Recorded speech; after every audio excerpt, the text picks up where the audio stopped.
Hi girls, today in this video I'm going to explain you the concept of data types in C++. This is like in C. Data types in C or means to identify the type of data and associated operations of handling it. C++ provide a predefined set of data types for handling the data it uses. When variables are declared of a particular type, then the variable becomes the place where the data is stored, and the data types is the type of value or data stored by that variable. Data can be many types such as character, integer, real, etc. Since the data to be dealt with are of many types, a programming language must provide. So shortly you can say that data type means what type of data will variable will hold is called the type of the data. You have to declare the data type while declaring the variables.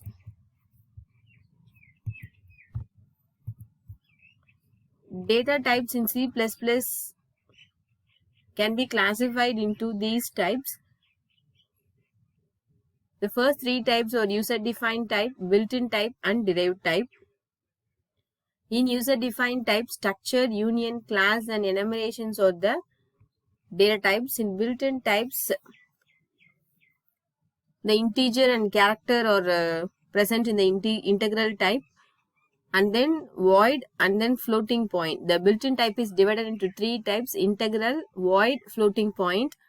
Further, integral type is divided into two types: integer and character, and floating point is divided into two types: float and double. And then the last one is the derived data type. The derived data types are arrays, functions, pointers, and references. Both C and C++ compilers support all the built-in data types, with the exception of void. The basic data types may have several modifiers preceding them to serve the needs of the various situations.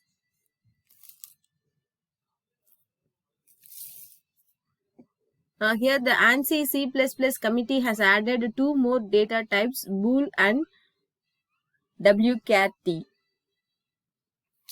So these are all the types of these are all the data types.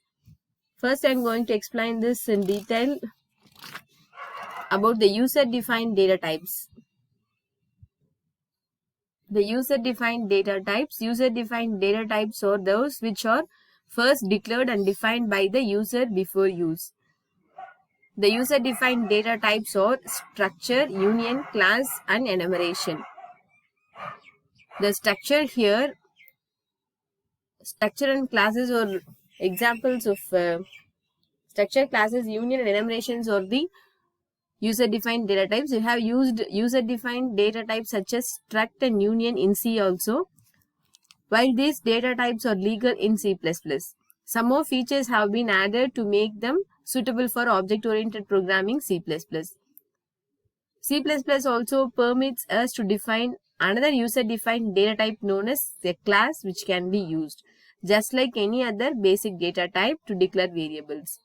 The class variables are more known as objects, which are the central focus of object-oriented programming. Now, the class will be declared in the later in my class. Okay. The next one here is the enumeration type. An enumeration data type. Enumerated data type is another user-defined type which provides a way for attaching names to numbers, thereby increasing comprehensibility of the code.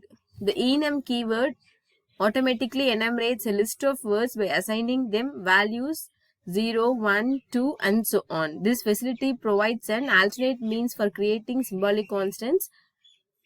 Here the enumerated data type consists of an ordered set of distinct constant values defined in a data type in the program. Enum is the keyword for enumeration type. Here the syntax is enum name, open a curly brace and give the values and close it, where the name is the name of the enumerated data type and also known as the tag. Value 1, value 2 up to a number of values or values that variable of type name can take. For example, here this enum is the keyword user defined data type name is week, and then the set of ordered set of distinct constant values given to this variables or Sunday, Monday up to Saturday. So this is another example. Enum is the keyword. This is the user defined data type name. This is the set of variables. Here today is the variable declared in the user defined data type day, and assign the value Monday to today. If today, this is the condition here is checks means if today is equal to Friday, then it print we have a quiz or test. Else if today is Tuesday, it will print we have a lab. Else if today is equal to Saturday, see out it prints a party. But here the value of today assigned here is Monday. No if statements are true here, so the else part will be executed. The else part is what to do. So in the screen, the text what to do will be displayed. So this is the use of the enumerated data type. The enumerated data types is used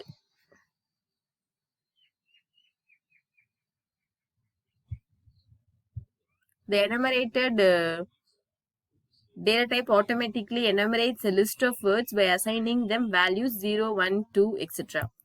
Here in this example,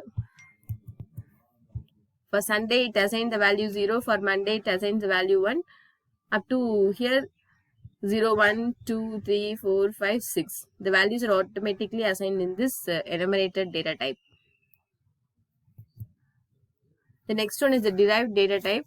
These data types are derived from fundamental data types. Variables of derived data type allow us to store multiple values of same type in one variable, but never allows to store multiple values of different types.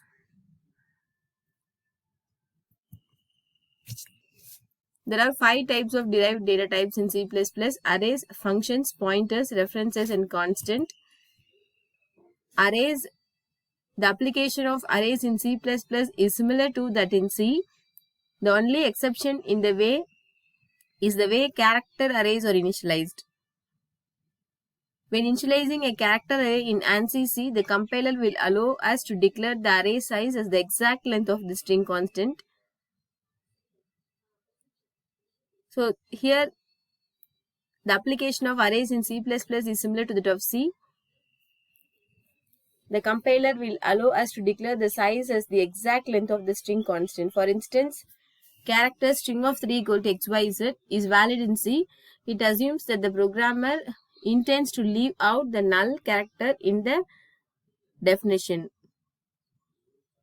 But in C++, the size should be 1 larger than the number of characters in the string. You have to mention the size here is 4 in C++. But in C, it is valid, but in C++ you have to give the size of the string as 4 because the null character also need a 1 size. The second derived data type is functions. Functions is a group of statements that together perform a task. Every C++ program has at least one function, which is main, and almost trivial programs can define additional functions. And then the next one is the pointer. Pointer is a variable whose value is the address of another variable. Like any variable or constant, you must declare a pointer before you can work with it. The general form of the pointer variable declaration is data type star variable name. Example in star t. And then the last one is the reference. A reference variable is an alias, that is another name for an already existing variable. Once a reference is initialized with a variable, either the variable name or the reference name may be used to refer the variable.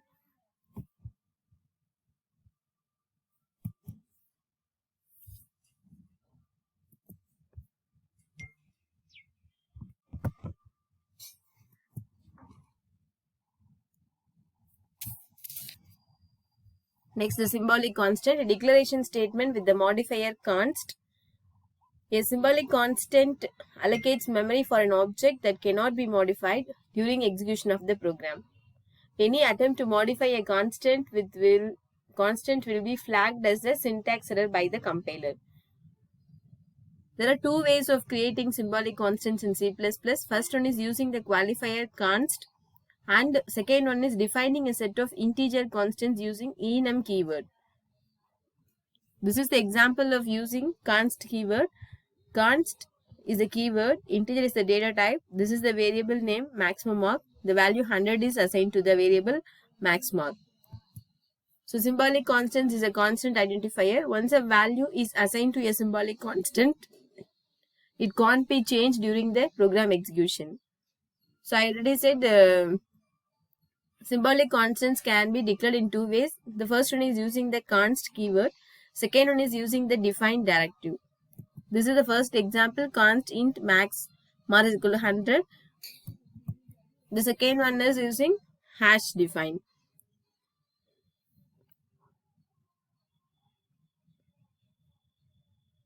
The next concept is the declaring variables. The variables are one which can be able to change during the execution of the program. In C++, you must declare each variable's data type before you can use the variable. Syntax to declare one variable or more variables are data type, identifier 1, identifier 2, up to n number of identifiers belongs to the same data type. Here this is the example of some variable declarations. Consider the following statements. Double amount due in the integer counter, in character type ch, in integer type x and y, string name, like that. One more extra information here is dynamic initialization is applicable in C. In C++, we can initialize variables at runtime. This is known as dynamic initialization. This can't be done in C, but this will be done in C++. In C++, a variable can be initialized at runtime by using expressions at the place of declaration. So you people keep this in your mind that in C++, a variable can be initialized at runtime by using expressions at the place of declaration. For example, here int is equal to 10 is the declaration. The dynamic declaration means declaration and expressions of declaration of variables are done at the expression. So this is the dynamic initialization. Here int a is equal to string of str, string strlen of string. Here float average equal to sum by I. So this is the example for dynamic initialization of variables. C++ allows initialization of variables at runtime. Here the variable declaration and expressions also are in the same line, that is called the dynamic initialization. Once again I repeat this. The variable declaration and the expression, the evaluation of expression are in the same line, that is called the dynamic initialization. Here the variable float is a variable name that is declared here, and the expressions also evaluated here, 3.14 into rad into rand. So this is the example of dynamic initialization. That this should not be done in C. This is the feature of C++ too. Both the declaration and the initialization of variable can be done simultaneously at the place where the variable is used for the first time. So once again I repeat this, C++ however permits initialization of variables at runtime. This is referred to as dynamic initialization. In C++, a variable can be initialized at runtime using expressions at the place of declaration.